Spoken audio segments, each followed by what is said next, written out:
নবী সেই কিতাবের মধ্যে লিখতেছে মিলাদুন নবী পালন করা যায় জগৎ ইমাম 900 বছর পূর্বে ইমাম ইয়াহিয়া মিলাদুন নবী প্রতি কিতাব লিখেছে 900 বছর ফতোয়া দিয়েছে মিলাদুন নবী পালন করা যায় জগৎ ইমাম জালালউদ্দিন সুয়ুতী রাহমাতুল্লাহ আলাইহি কমবেশ 550 বছর পূর্বে আল হাবিলুল ফাতাওয়া নামক কিতাবে বলেছে মিলাদুন নবী পালন করা সওয়াবের কাজ বিশ্ববিখ্যাত ইমাম শারহে বুখারী ইমাম কাসতালানী রাহমাতুল্লাহ আলাইহি মাওয়াহিবুল দুনিয়ার মধ্যে লিখেছে মিলাদুন নবী পালন করা সওয়াবের কাজ জগৎ ইমাম বুনারি কারি রাহমাতুল্লাহ আলাইহি ইমামুল হারমাইন শরীফ ভাই নিজের জামানার মুজাদ্দিদ মিলাদুন নবী প্রতি কিতাব লিখেছে মাওয়ারিদুর রাবি ফি মাওলিদিন নবী সেই কিতাবের মধ্যে লিখেছে মিলাদুন নবী পালন করা যায় জগৎ ইমাম মক্কা ফকিহ ইমাম সাইয়্যিদ আলবী রাহমাতুল্লাহ আলাইহি মিলাদুন নবী প্রতি কিতাব লিখে প্রমাণ করেছে মিলাদুন নবী পালন করা সওয়াবের কাজ বিশ্ববিখ্যাত ফকিহ মক্কা শরীফের ফকিহ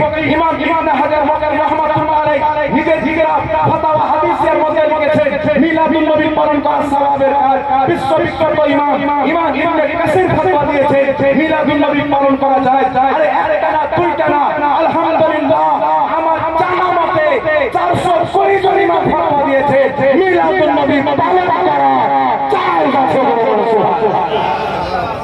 এখনো যদি কেউ বলে না যায় খ্রিস্টানদের জন্য না যায় ইহুদি হুলাদের জন্য না যায় গুস্তাখে রাসূলের জন্য না যায় কিন্তু যারা নবীর কালমা পড়নে वाला इस्लाम के मानने वाला मुहद्दिस के मानने वाला इमाम ও ফকিহ के मानने वाला তাদের নিকটে মিলাদুন নবী পালন করা শুরু জায়েজ মুসলমানদের কর্তব্য এবার রবিউল আউয়াল নবীর চাইতে বড় নিয়ামত কি আছে আহলে সুন্নাত ওয়াল জামাতের আকীদা কি वो जो ना थे तो कुछ ना था वो जो ना हो तो कुछ ना हो जान है वो जहान की जान है तो নবী পাক কে সৃষ্টি না করা হলে জমিন আসমান জান্নাত জাহান্নাম কিছু সৃষ্টি করা হতো না হাদিস হাকিম আল মুস্তাদরাকের মধ্যে দুটি সহিহ হাদিস রয়েছে আল্লাহ বলেছেন আদম আমি আমার সেই নবীকে যদি সৃষ্টি না করতাম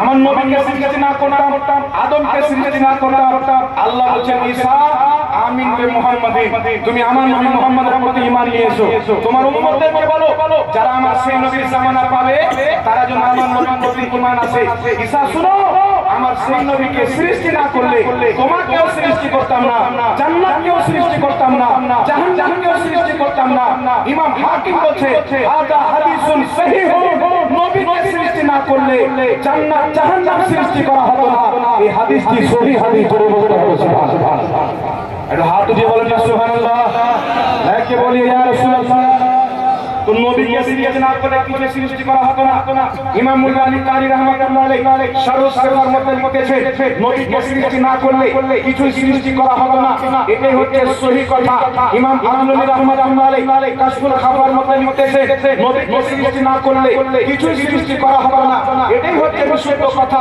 বিশ্ববিখ্যাত ইমাম মুল্লানী কারি নিজের আরেকটি কিতাব আসরারুল মারফুর মধ্যে লিখেছে নবীকে সৃষ্টি না করলে কিছুই সৃষ্টি করা হতো না জোরে বলতে হবে তো নামাজ পেয়েছি নবী মুস্তাফার ওসিলায় রোজা পেয়েছি নবীর সাদকায় হজ পেয়েছি নবীর সাদকায় যাকাত পেয়েছি নবীর সাদকায় কাবা পেয়েছি নবীর সাদকায় আকসা পেয়েছি নবীর সাদকায় খোদার ঠিকানা পাওয়া গেছে নবীর সাদকাতে পাওয়া গেছে কাল কিয়ামতের ময়দানে মুসলমান জান্নাত পাবে নবী মুস্তাফার ওসিলাতে পাবে সুবহানাল্লাহ नारे तकबीर नारे तकबीर नारे तकबीर नारे तकबीर नारे जिंदाबाद रसूल आजम जिंदाबाद शाफी दूल्हा जिंदाबाद शाफी दूल्हा जिंदाबाद खानदाने मुस्तफा जिंदाबाद खानदाने मुस्तफा जिंदाबाद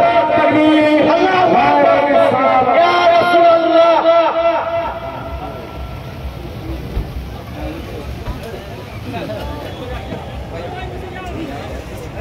আলী বা নুরানি স্টেজে উপস্থিত হয়ে গেছে আলহামদুলিল্লাহ আমরা সবাই ভাগ্যবান কিসমতওয়ালা মিলাদুন নবী পালন করছি আওলাদে নবীকে বসিয়ে ধরে বলুন সুবহানাল্লাহ এটা ভাগ্যের কথা কিছু লোক আছে তারা আওলাদে রাসূল বলে কিছু বিশ্বাস করতেছে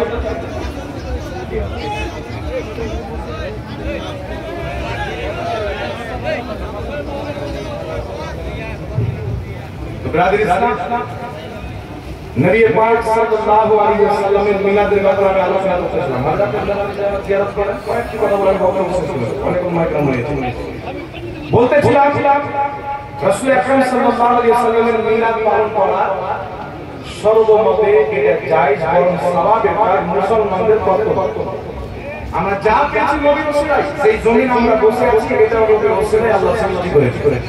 যে আসমানের তলাতে আছে, এটাও নবীর ওসিলায় আল্লাহ সৃষ্টি করেছে।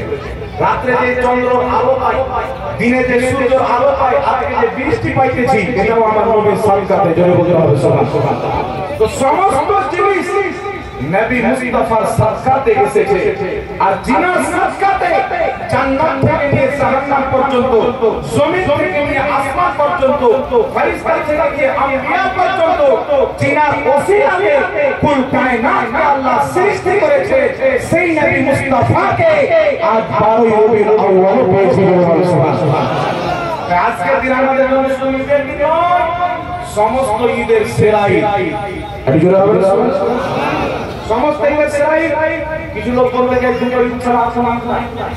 বাংলাদেশে একটা মন্দির আছে, তাকে জিজ্ঞাসা করা হলো ঈদ মিলাদ তুমি কোথায় থেকে আসলো, যাই না না যায়, তো বলছে শরীয়ত ঈদ হলো দুবাই।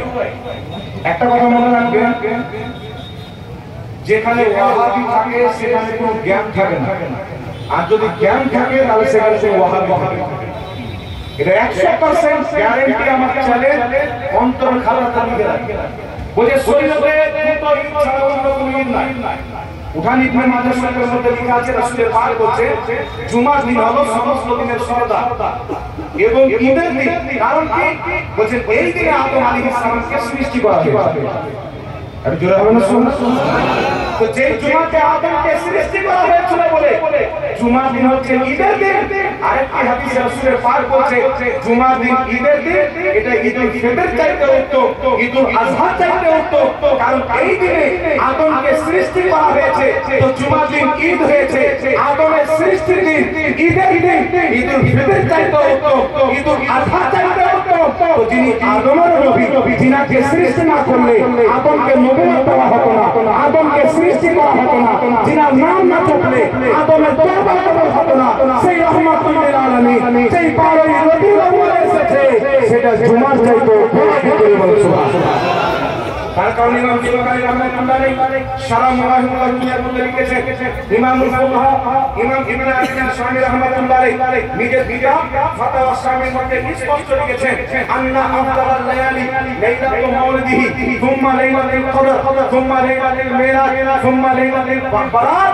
রাসূল করিম সাল্লাল্লাহু আলাইহি ওয়াসাল্লামের জন্মের দিনের ব্যাপারে ইমাম জুনানী বলেছেন, ইমাম ইবনে আবিদিন শামী বলেছেন, আন্না আফদালাল লায়ালি লাইলাতু মাউলিদিহি, যত সম্মানিত রাত রয়েছে, লাইলাতুল কদর হোক, লাইলাতুল বারাত হোক, লাইলাতুল মিরাজ হোক, সমস্ত রাতের উপরে যে রাতে ভোরের বেলা নবী মুস্তাফা জন্মগ্রহণ করেছে, সেই রাতের ফজিলত সবচেয়ে বেশি হলো সুবহানাল্লাহ।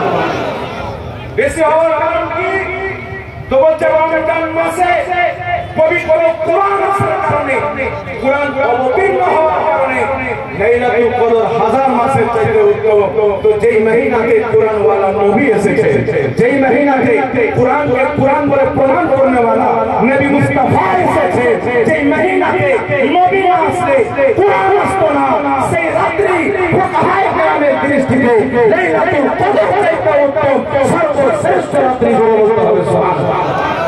ভাই ব্রাদার ইসলাম, নবীর মুহাব্বত নিয়ে পড়তে হবে, তবে সব কিছু পাওয়া যাবে।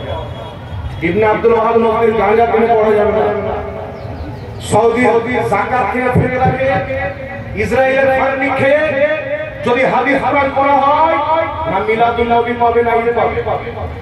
একটি হাদিস রয়েছে মুসনাদ আব্দুর রাজ্জাকের মধ্যে, রাসূল পাক বলেছেন, লা তাতাখিযু শাহরান ঈদা ওয়া লা তাতাখিযু ইয়াওমান ঈদা, তোমরা কোন মহিনাকে ঈদের দিন বানায়ো না, তোমরা কোন দিনকে ঈদের দিন বানায়ো না। 12 রবিউল এমন একটি দিন, যেই দিনটিকে ঈদের দিন সুন্নিরা বানিয়েছে, আল্লাহ রাসূল বানায়নি। এটা বক্তব্য কথা বুঝেছেন? ওয়াহাবিদের চরিত্র হলো যেই হাদিস বা যেই আয়াত মুশরিকদের জন্য, সেইগুলো ফিট করবে মুমিনদের উপর। নবীদের আউলিয়া কেরামকে রিপিট করবে, এটা হচ্ছে মুনাফিক খারজিদের চরিত্র। আর খারজি হচ্ছে জাহান্নামের নিকৃষ্ট মাখলুক। কথা বুঝেছি?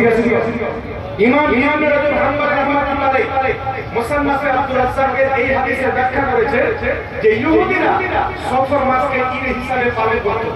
তাই ইহুদিদের জন্য আমার নবী বলেছিলেন তোমরা কোনো মহিনাকে ঈদ বানায় না, তোমরা কোনো দিনকে ঈদ বানায় না। আর ইহুদির বলা হাদিস নিয়ে সে ফিট করছে মুসলমান। এর থেকে মুনাফিকের হতে পারে, রাসূলুল্লাহর হাদিসের সাথে গাদ্দারি হতে পারে। তো কেউ যদি রাসূলুল্লাহর হাদিসের অপব্যাখ্যা করে আহলে হাদিস হবে না আহলে হাদিস হবে? জোরে বলতে হবে। আহলে হাদিস হতে পারে না আহলে হাদিস। আর যারা নবীর হাদিসের সঠিক ব্যাখ্যা করে তারা হচ্ছে আহলে সুন্নাত ওয়াল জামাত, সুন্নি মুসলমান। যারা লেখকে বলিয়ে সুবহান। এর কারণে ইমাম কাসতালানী